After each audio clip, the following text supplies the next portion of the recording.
China is invading America, and they're doing it with money, and making Wall Street love them for it.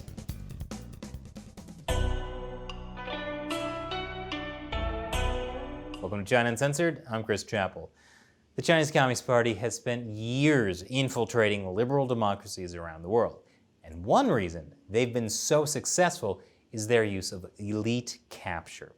That is, targeting influential people to bring over to their side.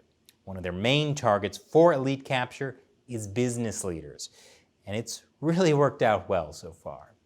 So how does the Chinese Communist Party influence Wall Street?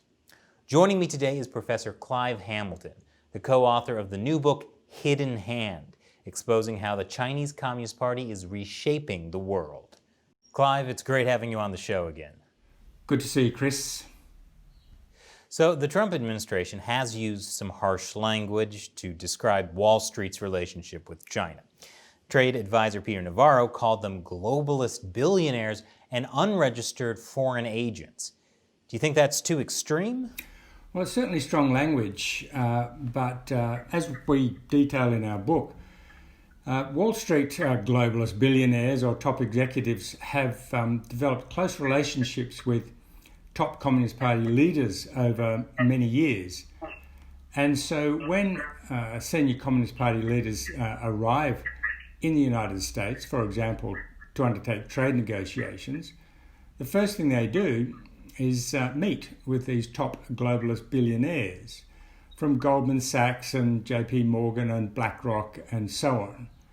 And it's almost as if they are getting a steer on what the politics are in the United States, understanding what Wall Street wants, and in effect acting in cahoots in a way that helps the Chinese leaders when they're in the United States. And so I think that's what Navarro was particularly enraged about during the early months of the negotiations between the United States and China over trade, which led to the trade war. China's senior negotiator, Liu He, would arrive in the United States, and the first thing he would do would be to go to meet these top Wall Street executives. I mean, it's quite bizarre.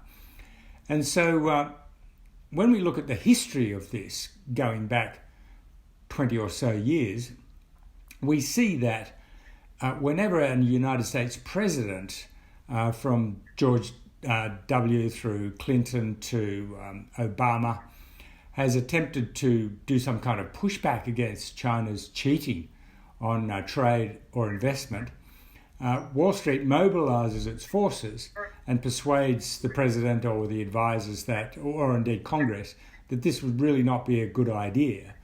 So I think it's true to say that Wall Street executives have been the Chinese Communist Party's most powerful allies in the United States. Well, in your book, you talk about how the Chinese Communist Party has targeted Wall Street. How do they do it? Is it just about inviting U.S. companies to do business in China, or is there more to it? Well, in the book we talk about the way in which in each country the representatives of China and whoever they're liaising with back in the Ministry of Foreign Affairs or closer to the Politburo, they identify where the power lies. Where are the centres of power in each nation? And they zero in on those centres of power to exercise influence. And so it depends on what kind of people they are and what they want as to how you go about influencing them. Now, you don't have to think very hard to work out what Wall Street bankers and financiers want. And so the promise of joint ventures, of facilitating Chinese investments in America or American investments in China, or playing a role in China's still very much restricted capital markets, is like, offering Pooh Bear a pot of honey, if I can put it that way. It's absolutely irresistible, and these Wall Street firms will do anything to do it. And if politics in the United States are providing some kind of obstacle then they will do their best to overcome it. Yes, the promise of lucrative rewards, massive rewards, has really shaped the thinking of Wall Street over the last 20 years. They want to get access to that imagined or real Chinese El Dorado, and they'll do anything they can to do it. But it goes beyond that. One of the things we found particularly fascinating was, first of all, the network of very good friendships between top Wall Street executives and top cadres of the Chinese Communist Party. And the other is the willingness of top Wall Street firms and top bankers and finance firms to employ the sons and daughters of top leaders in China. This turns out to be a systematic program of essentially paying bribes, which is what the Securities and Exchange Commission called it when they investigated. And so JP Morgan, for example, has exactly that. It had a program called their Sons and Daughters Program, where they went out of their way to attract and pay very lucrative salaries to the sons, daughters, and occasionally nieces and nephews of top Communist Party leaders, irrespective of their capabilities, because they believed, quite rightly, that this was an instant Guangxi network, and that by employing a son or a daughter, they would get access to deals in China. And that's exactly what has been happening. So it's not because they're really capable, hardworking individuals? There are some great examples. There's one a daughter of a top Communist Party official who was hired by a Wall Street finance outfit who was extremely incompetent, very, very rude, did not turn up to the office very often, and when she did, she sometimes brought her mother. And so she was basically a huge pain in the backside. But nevertheless, she had the great advantage of giving the bank access to deals in China. And so they gave her a raise, and she went on to various other very lucrative positions at other Wall Street finance outfits. So basically, Wall Street gets really entangled with the Chinese Communist Party. So how has Wall Street used its influence to affect U.S.-China policy? Well, one way is by mounting campaigns to pressure presidents, Congress, senior officials to be nice to Beijing, and we've seen them do that for many years. Another way is the kind of revolving door of top Wall Street executives moving into very, very senior positions within the White House, where they can exercise their influence while maintaining their networks with top Communist Party leaders. And in particular, administrations, both Democratic and Republican, have this kind of mesmerised by Goldman Sachs. They feel that an administration is not complete unless there's at least one top Goldman Sachs executive running Treasury or Chief of Staff or some extremely influential position, along with a series of appointments to lesser but nevertheless very influential positions. And so Goldman Sachs, I think, and this is what we conclude in the book, has been perhaps the CCP's single most important asset over the years in advancing a CCP point of view and pressing the Communist Party's position within Washington.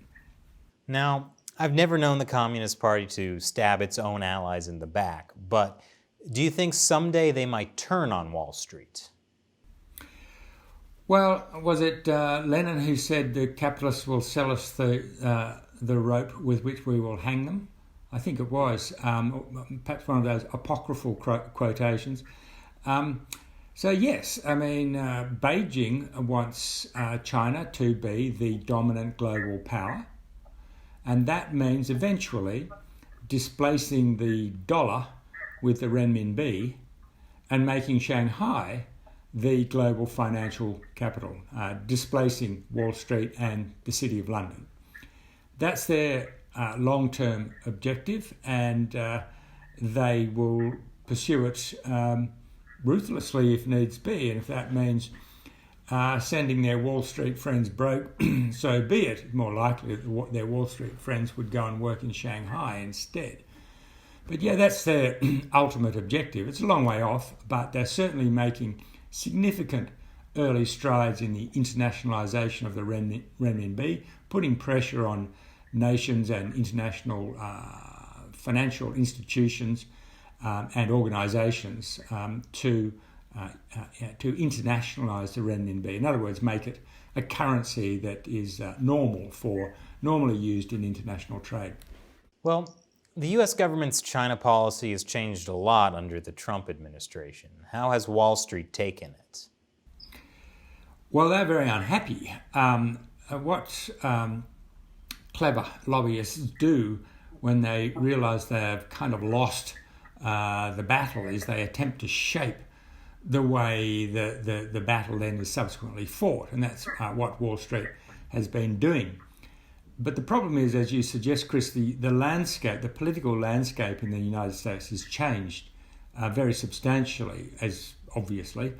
And one of the reasons it changed, in fact, arguably the major reason it changed, is that US manufacturers, the other big chunk of the United States economy, decided in 2017 that they'd simply had enough. They'd run out of patience waiting for Beijing to honour its promises to liberalise its markets and to stop stealing American technology. And so they wrote a report where they said, we've had enough. We don't believe that they're going to liberalise in the way they've promised, and so we in the United States need to take a firmer stand. Now, what was interesting is that the manufacturers distanced themselves politically from the financiers in Wall Street. And it was that conflict among the captains of industry and the masters of finance that opened up a political gap for the Trump administration to launch its trade war against China. So Wall Street is temporarily on the outer, but their power is undiminished, so they'll be back. Well, all right, it's election season here in the U.S., and so how much sway do you think Wall Street has on Trump and Biden? Well, they have an ace up their sleeve, of course, with Trump, and that is Donald Trump watches the polls very closely, but not as closely as he watches the stock market index. The New York Stock Exchange is the measure for Trump of his success as a president. And so that's a very powerful weapon that Wall Street has. Not that they can go out and manipulate it for political reasons, at least not as far as we know. That's an interesting question, actually. So Wall Street still has substantial interest, and there are powerful Wall Street figures or people who originated in Wall Street and will go back to Wall Street when Trump loses, who carry a great deal of sway in the administration. The China doves in the Trump administration are mostly connected tightly with Wall Street. Joe Biden is a bit hard to read. I think it's often the case in a situation like this when you're trying to assess what a president, a wannabe president would be like, would be to look at the people around him, the people who are giving him advice, shaping his view of the world. Biden has shown quite clearly an extremely soft position on China in the past, and he's often boasted about how well he knows Xi Jinping and how many great friends he's got in the top leadership, and so on. My sense is, and I hope I'm not wrong here, my sense is that he's shifted substantially this year and takes a much less sympathetic position towards Beijing. The people around him are a mixed bunch.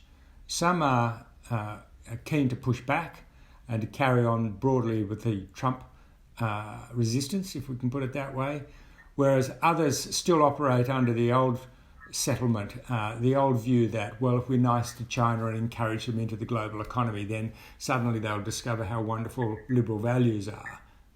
Mad view, it's totally contrary to all of the evidence. But there are people schooled in that whose careers have been based on that, and they too find themselves within Biden's inner circle. Well, from a broader perspective, I imagine this isn't just a Wall Street issue. Is the Chinese Communist Party doing the same thing to other financial hubs around the world? Certainly, Beijing has targeted all of the major financial hubs, in addition to Wall Street, in particular Frankfurt and, of course, the City of London.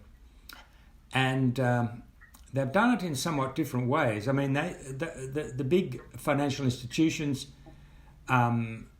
in Europe have also been engaged in sons and daughters programs. But in the City of London, which we talk about at some length in the book, because the City of London in Britain is even more powerful, relatively speaking, within the United Kingdom than Wall Street is in the United States. It's basically because while the United States still has a lot of manufacturing industry, Britain has very little. And that means finance becomes even more important. So Beijing has been undertaking a really quite subtle influence program within the City of London, making friends amongst the powerful people there, including the Lord Mayor. Remember, the City of London is that golden square mile within London, which is the financial hub. And the Lord Mayor of that square mile is a very influential figure. And he's been won over. He now thinks the future of the City of London lies in China. And so they want to turn the City of London into the global financial hub for the renminbi. And there already considerable progress has been made along those lines. And as one sign of the politics of this, last year, each year the Lord Mayor has an annual parade. It's going back a long time. It's a very famous event. In fact, I was a boy in London when I was about 8 or 9, and I remember watching the Lord Mayor's parade. And it's a very kind of colourful and calendar event. And the Taiwan office, the Taiwanese embassy in London, has typically had a float in this parade. But last year, the Taiwan office's float was banned. Clearly, they'd come under pressure from the Chinese embassy in London. Nothing to do with Taiwan, thanks very much. And so they just chopped it out. So you can see the way in which Beijing's political influence within the City of London is being exerted in that. That's kind of a small but significant instance. You just imagine how the minds and the understanding of all those top financiers in the City of London have been shaped by their constant trips back and forward to Shanghai and Beijing, and how that influences the kind of pressure and stories that they tell to the government in Britain. I think it's very, very significant, and a story that I think probably still needs to be told in full. So what can countries do about this? Well, the first thing is to shine light on it and to understand what is happening, because the Chinese Communist Party loves to operate in the shadows, and so shining a light on it exposes it and makes life more difficult for them, but more particularly it makes life more difficult for their allies. So when executives from the City of London or Wall Street or at number 10 Downing Street or in the White House saying, Prime Minister or President, Mr. President, we really should be much more sympathetic to Beijing's concerns. After all, ABC, and it's in our interest to do it because of DEF. Then it becomes easier to understand where these people are coming from, that they're being groomed and captured, and they are, in effect, acting as spokespersons for the Chinese Communist Party in their capital cities. Well, Clive, thanks again for joining us today. You're doing some great work. It's a pleasure. Let's hope together we can shine that light. I'd like that. Thank you, Clive. The book is called Hidden Hand: Exposing How the Chinese Communist Party is Reshaping the World. I highly recommend it. I'm putting a link in the description below. You can also find it at bookstores in the US. Yeah, there are still physical bookstores in the US. Once again, I'm Chris Chappell. See you next time.